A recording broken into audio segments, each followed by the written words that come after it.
छात्रों good morning. आज हम कक्षा 6 में 7 पाठ में अध्ययन करेंगे। कल हमने जो पत्तियां थी उसके 2 प्रकार बताए थे, इनमें शिरा विन्यास के आधार पर वे पत्तियां जिनमें जो शिराएँ एक जालिका रूप में होती है, एक समांतर होती है। वे शिराविन्यास जिसमें पत्तियों में एक जाल के रूप में होता है, वह क्या कहलाता है? जालिका रूपी शिराविन्यास। और वह पत्तियां जिसमें जो शिराएँ हैं वह मध्य शिरा के समानांतर पत्ती में चलती हैं और समांतर होती हैं, वह क्या कहलाता है? वह समांतर शिराविन्यास कहलाता है। अब आप ये जो ऊपर ये पत्ती दिखाई दे रही है, आप देखिए, ये पीपल की पत्ती है। इसमें जो शिराविन्यास है वह शिराविन्यास कैसा है? ये शिराविन्यास जालिका रूपी है। इसमें बीच में एक शिरा है, मध्य शिरा, जो मोटी शिरा है मध्य शिरा। इसके पश्चात इसके बगल से जो शिराएँ निकल रही हैं और इन शिराओं से और आगे शिराएँ निकल रही हैं, यानी एक जाली के रूप में ये पूरे उस पत्ती में फैली हुई है। एक मध्य शिरा है और मध्य शिरा के पश्चात दूसरी शिराएँ भी इसमें निकली हुई हैं। तो इस प्रकार इसमें जो शिराविन्यास है, यह शिराविन्यास कैसा होता है? यह शिराविन्यास जालिका रूपी है। कैसा रूप है? जालिका रूपी। दूसरा आप देख रहे हैं, ये जो पत्ती है, मान लीजिए कि पत्ती आपके ज्वार की हैं।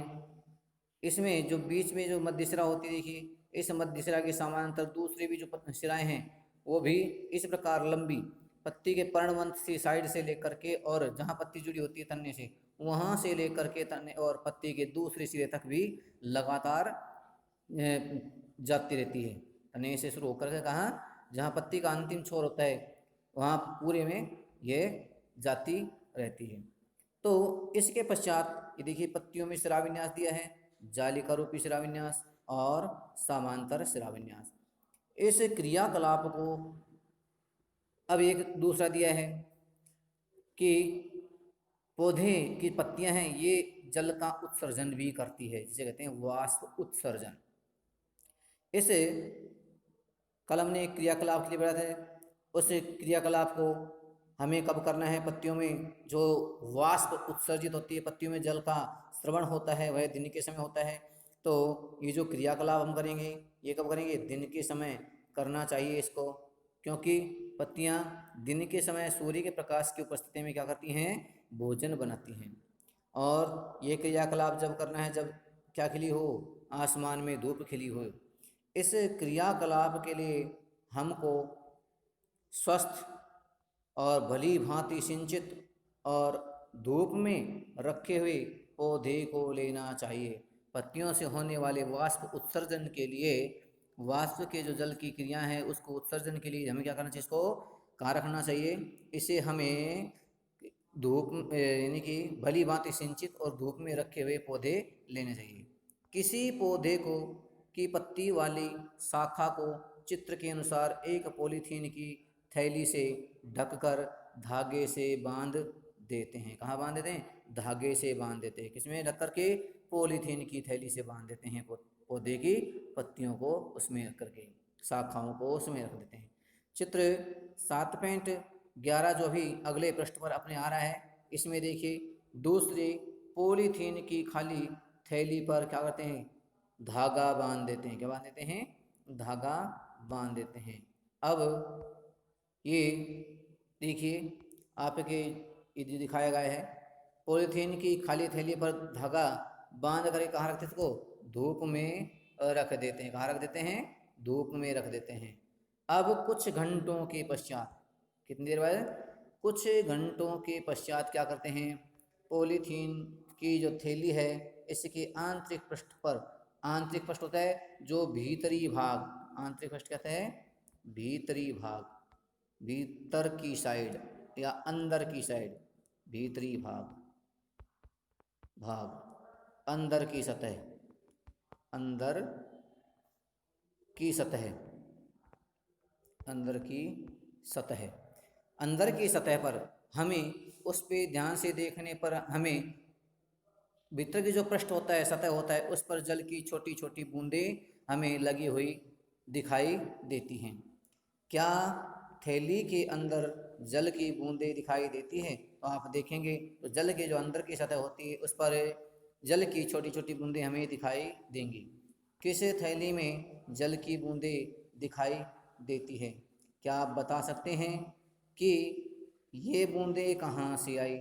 जो इस पॉलीथीन की आंतरिक सतह है उस पर जो बूंदें हैं ये कहाँ से आई?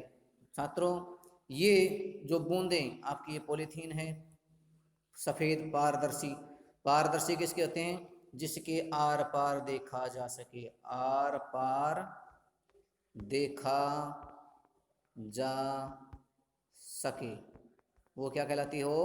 वो पारदर्शी कहलाती है। क्या कहलाती हो? पारदर्शी कहलाती है, जिसके आर पार देखा जा सके। तो हम बाहर से ही देखने पर हमें वो जो आपकी पॉलीथीन है वो हमें कैसी धुंधली दिखाई देती है? कैसी कहती थी? धुंधली कलर की दिखाई देती है। और अब थैली में जल की बूंदी दिखाई दे, क्या आप बता सकते हैं ये बूंदें कहाँ से आई? जो जल की ये बूंदें आपको जो अंदर दिखाई दे रही हैं ये बूंदें कहाँ से आई? छात्रों, ये बूंदें इस पॉलीथीन की थैली के अंदर ये पत्तियाँ क्या करती हैं? जड़ों द्वारा जो अवशोषित जल होता है तने द्वारा पत्तियों तक पहुँचता है, और पत्तियाँ जब अधिक मात्रा में जल अवशोषित हो जाता है तो वह उसका उत्सर्जन कर देती है। क्या करती है? उत्सर्जन, यानी वह उसको वाष्प के रूप में पर्यावरण में, बाहर वातावरण में छोड़ देती है। ये जो जल की बूंदें हैं पत्तियों से निकल कर कहाँ पहुँच जाती है? पत्तियों से निकल कर बाहर जब वातावरण जाती है तो ऊपर क्या है? उस पर पन्नी बंधी हुई है, तो ये जल की बूंदें उन पन्नियों की सतह पर टकरा जाती है और वहाँ क्या संघनित होकर के और ये जल की बूंदों के रूप में परिवर्तित हो जाती है। तो क्रियाकलाप के बाद पॉलीथीन की थैली को हटा देना नहीं भूले, क्योंकि यदि पॉलीथीन की थैली लगी रहेगी तो पौधे को पर्याप्त क्या नहीं मिलेगा? ऑक्सीजन नहीं मिले, कार्बन डाइऑक्साइड नहीं मिलेगी, ऑक्सीजन नहीं मिलेगी।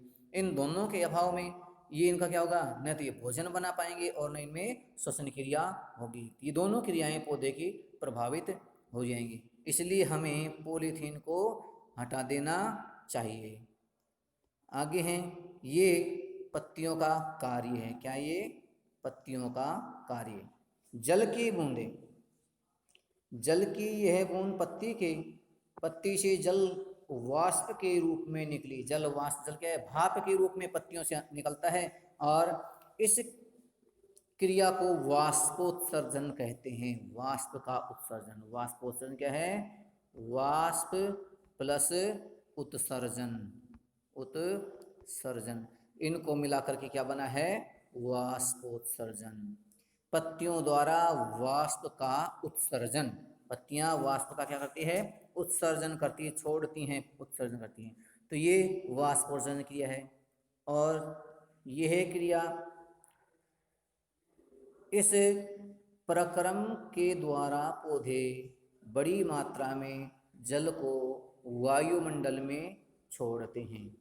ये जो वाष्पोत्सर्जन की प्रक्रिया है, इस प्रक्रिया के द्वारा ही पौधे बहुत अधिक मात्रा में जो जल है वो कहाँ छोड़ते हैं? वायुमंडल में छोड़ते हैं। और ये वायुमंडल में पौधों द्वारा छोड़ा हुआ जल है, ये उसके आसपास के वातावरण को ठंडा कर देता है, और ठंडा होने के कारण ही जिन क्षेत्रों में अधिक वृक्ष होते हैं, घने पेड़ होते हैं, सघन वृक्ष होते हैं, जंगल होते हैं, वहाँ पर वर्षा भी अधिक होती है। क्यों? वहाँ पर जब जल वाष्प युक्त हवाएं आती हैं तो और अधिक संघनित होकर के, ठंडी होकर क्या होते हैं? वहाँ पर संघनन की दर बढ़ जाती है और बरसात भी अधिक होती है। इसलिए हमें अधिक से अधिक मात्रा में पेड़ उगाने चाहिए ताकि अपने क्षेत्र में वर्षा अधिक होए। ये जो वाष्पोत्सर्जन करते हैं, वाष्प कहाँ जाती है? वाष्प ऊपर वायुमंडल में, जहाँ पेड़ पौधे वहाँ उसके आसपास की हमारे ऊपर के वायुमंडल जाती है, और इस जल की बूंदों के कारण वातावरण कैसा होता है? वातावरण में नमी बढ़ती है, वातावरण ठंडा होता है। इससे संबंधित जो और आगे बातें हैं वो कहाँ आएंगी? हमारे अगले अध्याय 14वें अध्याय में इसके आगे की जो बातें हैं वाष्पोत्सर्जन, पेड़ों के बारे में, पौधों के बारे में, और पेड़ों से संबंधित चीज़ों के बारे में, वनों के बारे में आगे है। हमने पत्तियों के ऊपर थैली को क्यों बांधा?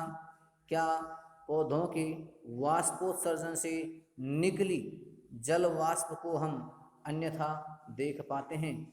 हमने के ऊपर है पॉलीथीन बांधने का कारण क्या है कि जैसे वातावरण में जो पौधों द्वारा जल वाष्प निकलती है हमें दिखाई नहीं देती है, और पॉलीथीन बांधने से और जो पत्तियों द्वारा जो जल वाष्प का उत्सर्जन होता है वह जल वाष्प जो पॉलीथीन थी अपनी पॉलीथीन की सतह पर जाकर के रुक जाती है और हमें दिखाई देती है। इसलिए हमने इन पत्तियों के ऊपर क्या बांधा था, पॉलीथीन की थैली बांधी थी। अध्याय 5 में उन क्रियाकलापों को हम याद करते हैं जिनमें जल विभिन्न अवस्थाओं में बदला था। तो जल की अवस्था हमने 3 देखी थी, कौन सी, ठोस रूप में, पहले तो द्रव रूप में जल, द्रव में क्या था, जल, और ठोस में क्या था, बर्फ, ठोस में बर्फ, और ठोस में बर्फ, और गैस में क्या थी, जल वाष्प, जल वाष्प, या जिसे हम कहते हैं भाप। ये चीज़ें किस में थी, हमने द्रव की 3 अवस्थाएं, जल की 3 अवस्थाएं पढ़ी थी, ठोस, द्रव, गैस, यानी कि जो जल है वो तीनों अवस्थाओं में पाया जाता है, ठोस में पाया जाता है, द्रव में पाया जाता है और गैस में पाया जाता है। ठोस रूप में बर्फ के रूप में पाया जाता है, द्रव रूप में जल की तरल अवस्था इसमें है, और वाष्प रूप में है जल वाष्प के रूप में या भाप के रूप में वातावरण में, वायुमंडल में पाया जाता है। आगे है जल के विभिन्न अवस्थाओं में बदला था, यानी ठोस से द्रव, द्रव से गैस या जल वाष्प बदला। क्या हम इनके नाम बता सकते हैं? तो अभी आपने नाम बताए, ठोस में बर्फ, द्रव में जल तरल अवस्था में, और जो गैस की अवस्था है उसमें है जलवाष्प, जिसे हम कहते हैं भाप, जलवाष्प यानी भाप। उस प्रक्रम का नाम बताइए, उस प्रक्रम का नाम बताइए जो क्या करता है, उस प्रक्रम का नाम बताइए जिसके द्वारा जल है वो बूंदों के रूप में पुनः पॉलीथीन की थैली पर दिखाई देने लगता है। तो उस प्रक्रम का नाम है संघनन। क्या नाम उसका, संघनन, संघनन, वह प्रक्रम संघनन है, और संघनन के कारण ही जो जल है वह वाष्प रूप से वापस किस अवस्था में बदलता है, द्रव अवस्था में।